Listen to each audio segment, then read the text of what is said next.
Okay, share ko lang guys, someone asked, kanino nga ba raw talaga ang West Philippine Sea at paano at saan nga ba nagsimula ang kaguluhang ito?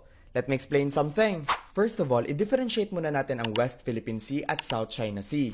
Ang West Philippine Sea ay bahagi ng internationally known na South China Sea na malapit at nasa teritoryo ng Pilipinas. Samantala, ang South China Sea naman ay yung mas malaking parte or kabuuang parte ng dagat na ito. Ito ay nasasaklawan ng iba't ibang bansang nakapalibot dito. Actually, ang dagat na ito ay naging sentro ng kalakalan ng iba't ibang Southeast Asian empires and kingdoms noong unang panahon. Hanggang from 1895 to 1945, iba't ibang bansa katulad na lang ng France, Spain, at Japan ang nangangkin ng iba't ibang mga isla sa dagat na ito katulad na lang ng Hainan, Pratas at Spratlys. Matapos ang World War II nang makamit ng Pilipinas ang kalayaan mula sa United States, dito nagsimulang mag-assert ang Pilipinas ng claim sa parte ng dagat na ito. Pero noong 1947, iginiit ng China ang teritoryo sa nasabing dagat.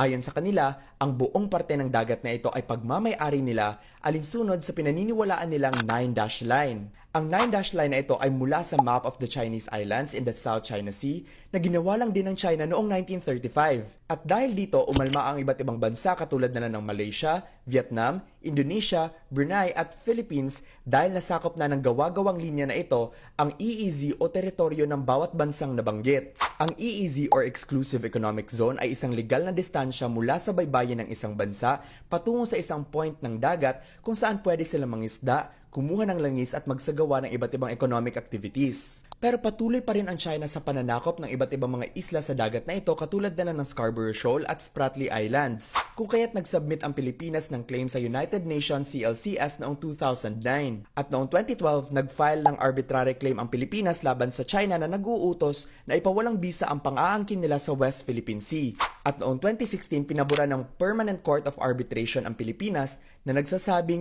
atin talaga ang parte ng dagat na ito at tama lamang na tawagin natin itong West Philippine Sea. Sinasabi din dito na ang 9-dash line ng China ay walang legal at historical basis.